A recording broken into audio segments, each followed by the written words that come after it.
don't know if I want to tell you yet.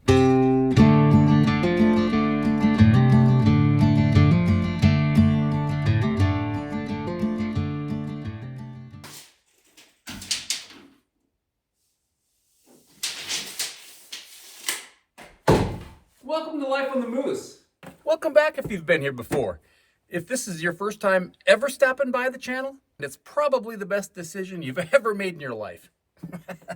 Well, I don't know about that, but it's up there. It's up there. Okay, today we're going to work on that railing up on the loft. So step one is we're going to put a post from the loft floor all the way up to the peak. We're going to do it right in the middle. And from there, we'll attach rails going in this direction, and then we'll have a short little section right there. So I need to go cut a 6-foot post for that and a 3-foot post for that. And guess what? I'm going to use the Douglas fir. Not sure if you've seen the video where I was cutting down trees out here and cleaning up the area. If you remember at the time, I cut down a Doug fir tree that was probably dead less than a year. Still had needles on it. They were dead, but needles were still on it. So I'm going to use that log right now. I'm not sure what section of log for sure. They're under about 3 inches of snow right now. But we'll get it done one way or another. Okay, here's one of them right here. And let's see. Oh, we have a couple over there too. One right there and one over there. So I'm going to get the chainsaw out and cut these to length. And then we're going to have to strip the bark off it, make it look all nice. What's the railing system going to look like? I asked you that last video.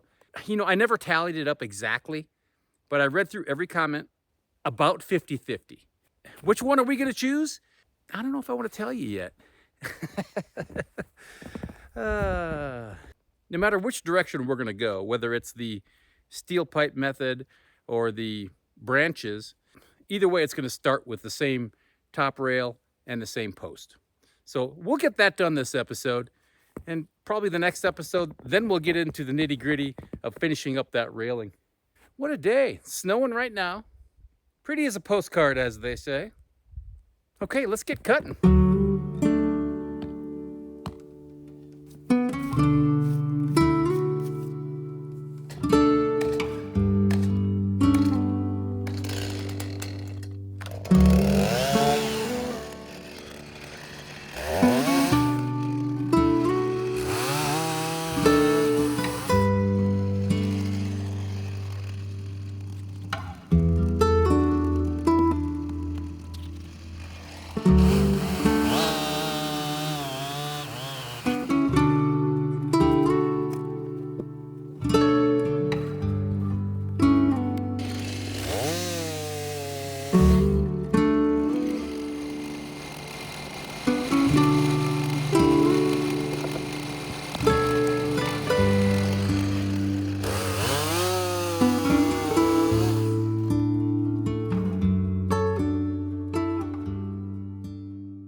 Today's video, sponsored by AG1.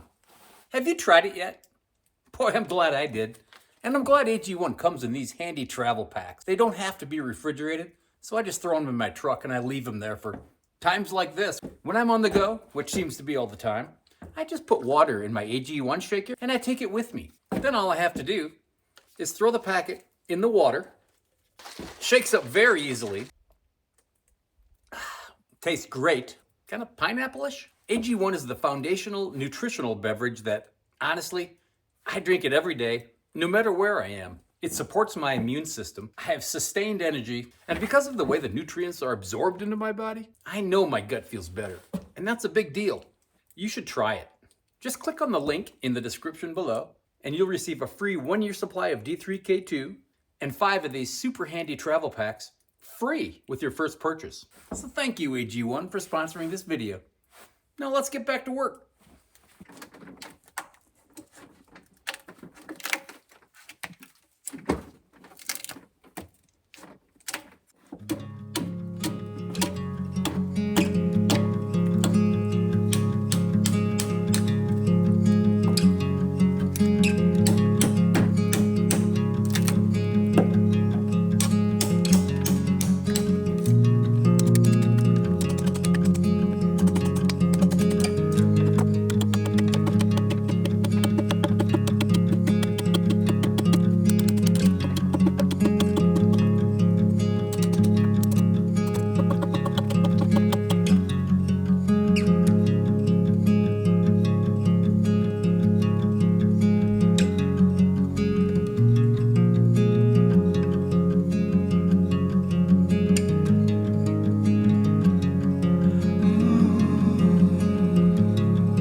This thing's being a... you know what. I'm almost half done with one of them, the long one, which is good, but it's not really peeling off. It's more hand hewn than anything else. I gotta chop every one of them. I have a draw knife, a two-handled draw knife, of course, and I was going to use that today. I thought it was, well, first I thought it was in the barn. I looked this morning, I couldn't find it. Then I looked here, couldn't find it. It must be back there somewhere on Red Moose Ranch. So because this is being such a pain, I'm actually going to take these and put them in the cabin overnight, get them warmed up. Maybe if they're warm and dry and maybe that outside starts to shrink a little bit, maybe it'll peel off a little bit easier. I've been working for over an hour to get this far. Total, probably 2 hours more if I did it like this, at least. So rather than sit out here in the snow or mess up the inside of the cabin, I'm going to take these back to the ranch now and tackle this tomorrow. We'll enjoy the snow. I'll just set the camera right here and you can watch it snow all night. And then I'll see you tomorrow. Tomorrow, will that work? That probably wouldn't work, would it?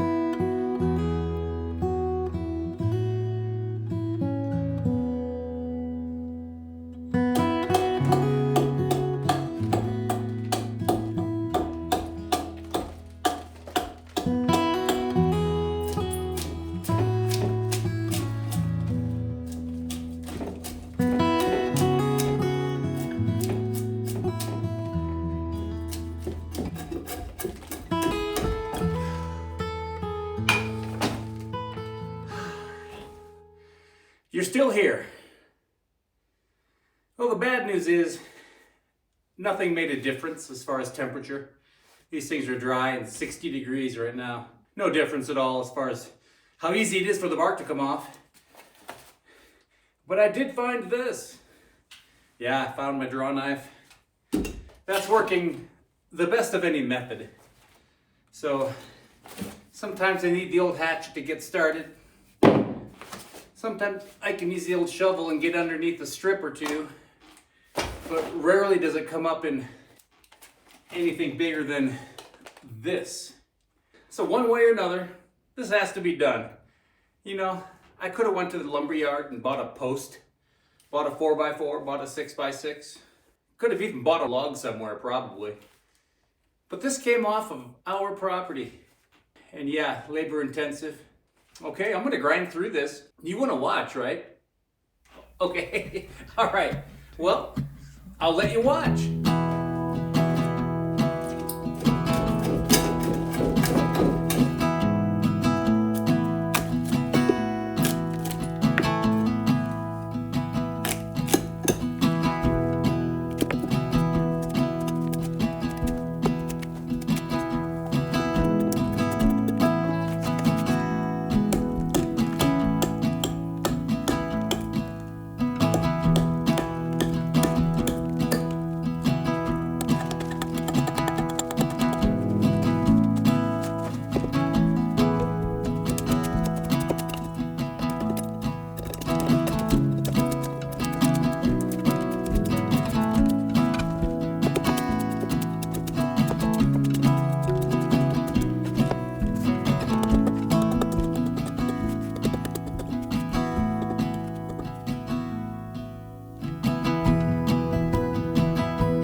Finissimo! Man, am I glad that's finished up. Now we just have that one to go. Yeah, that one is not quite half finished. So probably another hour or so of scraping and hatcheting and cutting and slicing and dicing. Admittedly, for the benefit of everybody here, I'll admit when I'm wrong. I know my wife is going, oh, now you will. Oh, I'm just kidding. So I think at first my technique was off, bad, wrong. I haven't used this for, I don't know, 8, 10 years. So I think one thing I was doing is probably going too straight, and I should have been slicing like that, kind of slicing a little bit as I'm pulling through it versus just strictly pulling down like, or pulling like this. Because when I started to do this at the end, it started to go a little quicker. And I thought, well, duh. I should have learned that an hour ago. But hey, we learned eventually. So let's get going on that. I figured it'd be faster if we had 2 or 3 people help. So if I could get, let's see, let's do Deborah and Ronaldo. If I could meet you here in 5 minutes, and then I'll give you guys one of these. And so if you can break your, wait, although if you're here, then you're not watching the video. That wouldn't be right either. Okay, you just stay there. It's way less complicated that way. One note on this log, you can still see the chop marks and the knife marks and whatnot. It's not super finished and super smooth. So that's just fine with me. And it's gonna be okay with Karen. I didn't even ask her about it. So I'm just gonna have to put my foot down. Okay, sorry, Karen. Oh, Lordy. Let's get to work.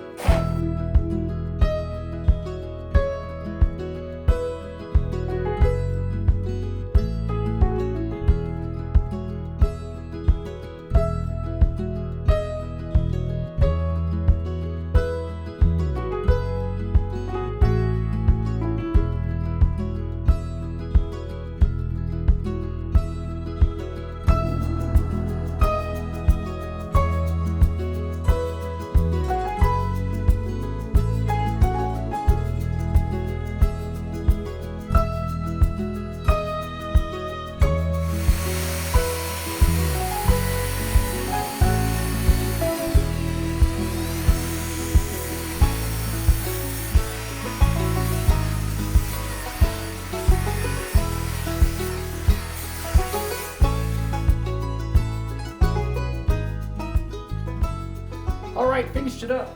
Nice and smooth. Smooth enough anyway. Okay, the next step, while we're at the barn, this 4x4 here, that's what we're gonna use for a top rail. The part that has a top rail anyway. So this is ponderosa pine. This came from Red Moose Ranch here. And this was a tree that had died in the fire several years ago. Spoke about the fire different times. But yeah, this is standing dead ponderosa pine. It's about half blued. Beautiful. So I kind of like that knot right there. And I only need about 5 feet. This thing is, I want to say 10. So I'm going to cut this down to 5 feet. And then I'm going to make this a little bit narrower. I don't want a 4x4 as a top rail. I actually would like it about a 3x4. So I'm going to cut maybe 3/4 or an inch off of this just to make it a little bit flatter. And then I'll run the planer over the corners, ease that, and then sand it down just a little bit, just so no one gets slivers. Okay, let's get ripping.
you think? Nice and smooth, huh? Oh wait, I guess you can't feel that, can you? You probably were wondering why I ran this through the table saw twice and then had to finish it off with the skill saw. Well, because the mechanism that raises and lowers that blade is all busted up. And this thing is going on 20 years old. I haven't even looked at to see if I could get it or not. It's an old Craftsman. So that's why I had to finish this with my skill saw, because my blade can get deeper than that thing. But it looks good, feels good. Let's go put this in the cabin.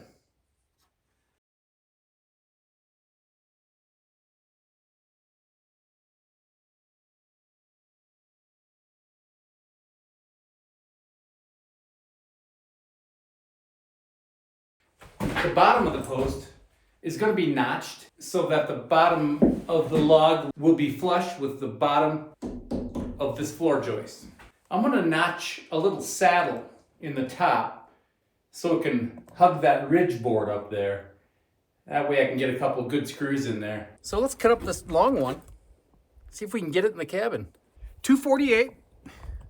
Heck of a nice day out, huh? Did you want to keep looking at the scenery, or do you want to get back to work?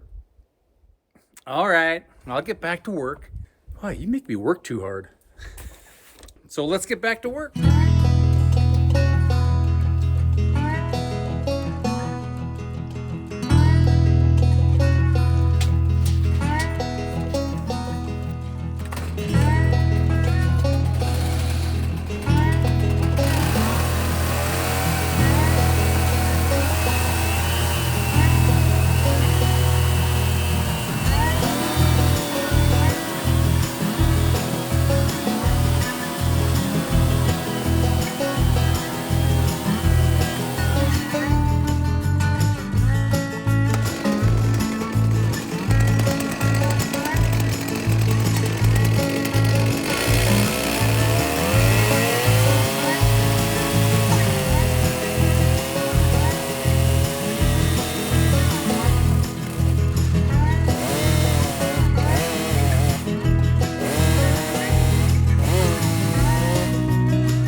you think, huh?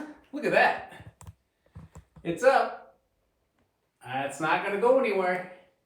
Now I have to do the short one. About right here, I'm gonna leave about a 32 to 34 inch opening. And then the other post is gonna go about right there. So let's notch the bottom of that post out, and then we'll have to frame between the rafters for the top of it to support the top of it, because it isn't gonna fall exactly against any rafter. So let's notch that short one and keep going.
Yeah, it's pretty cold. In fact, it's gonna get colder. They say by the end of this week, could be between 10 and 15 degrees below zero. Let's get this beautiful piece of partially blued ponderosa pine up on the rail. This is the rail. So all I have to do is put this up, and this episode is done. Okay, well, let's get to work. It's freezing. I haven't been moving around a whole lot, so I gotta get moving.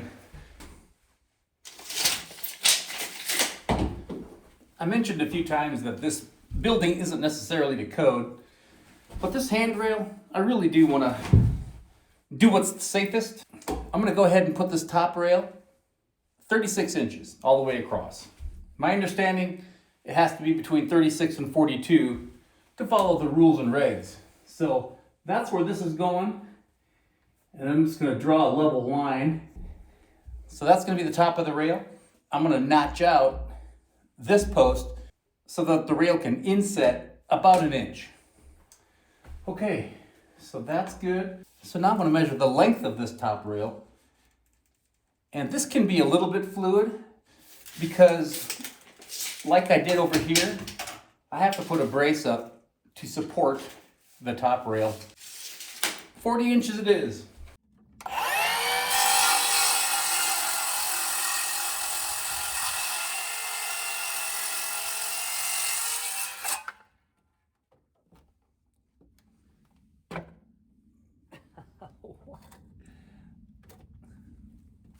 Okay.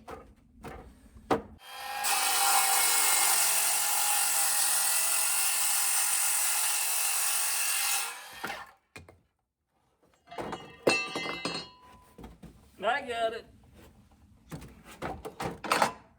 Okay, I want this top rail, the outside of this top rail, to be flush with the outside of the loft. So I'm just going to draw a little line here, find out where plumb is. So this will be the top corner of that top rail. So now I'm just going to take a little cross section, a little segment of this top rail, put it on my lines, and trace the whole thing.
Okay, the notch is complete.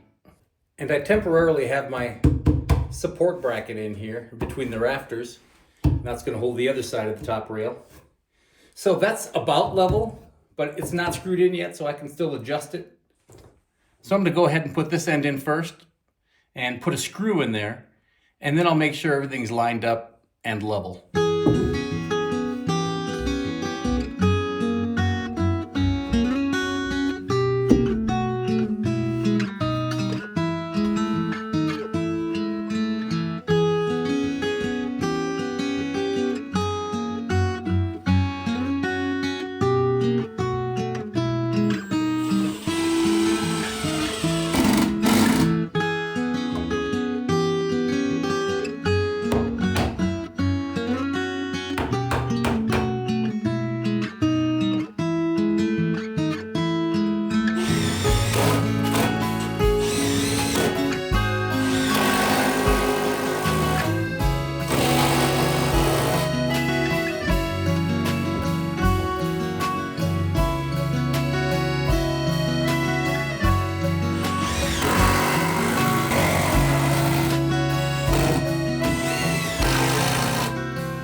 Well, that's it. I know some of you may be thinking, it took you a whole episode to put 3 pieces of wood in? Yeah, it did. I tell you, it's a labor of love when you harvest your own tree, take the bark off, start from scratch, make something usable. It takes a lot of work. It's rewarding as heck. I don't regret a minute of it, but that doesn't mean I have to enjoy it all, and it doesn't mean it has to go fast. I mean, can you think of something that you really enjoy doing that involves something you really don't enjoy doing? You know, building a cabin is like that in some regards. Peeling stubborn bark off of a log isn't my most favorite thing in the world to do, but we got it done and it looks good. I mentioned maybe getting starting on the railings themselves, but I was thinking I can't do that yet because where the roof angles down, that's where my railing is going to terminate, and I have to have a finished ceiling to terminate against in that regard. So I can't really do that right now. Oh, you're asking, what are we going to do? Okay, we're going to do woven branches. They're going to be thicker branches. They're not going to be little twigs or anything. So if there's ever young ones up here, they're not going to bust through. I know that was a big concern, and I really do appreciate you guys thinking of the safety of little kids. Hey, I'm all for it. But we're going to make this strong enough where it's not going to go anywhere. I can assure you that. So yeah, we have to put those ceiling boards up first. Wait, before we do ceiling boards, we have to put insulation in there. Wait, before we do insulation, we have to put some wiring in there. There's always something, isn't there? So next episode, one of 2 things. Either I'm going to build a ladder or we're going to start on that wiring. One of the 2. Which one would you like to do? You know, if you answer, I'll probably have made up my mind anyway by the time I see your answers. Speaking of answers, I've been trying really hard to respond to everybody's comment. I read every one of them. I'll give you a heart, or I'll respond, or both. But just know I might not be able to respond to every comment forever. As it is right now, it takes between 3 and 4 hours an episode just for me to comment on your comments. I don't want you to stop commenting. I really appreciate that. It really means a lot to me. It really means a lot to the whole community because everybody learns a little something now and then. So I do appreciate the comments. Okay, I'm going to get out of here. Again, thank you very much. I really do appreciate it. Come back next week. We'll tackle something else on this, and we'll have a grand old time. Take care.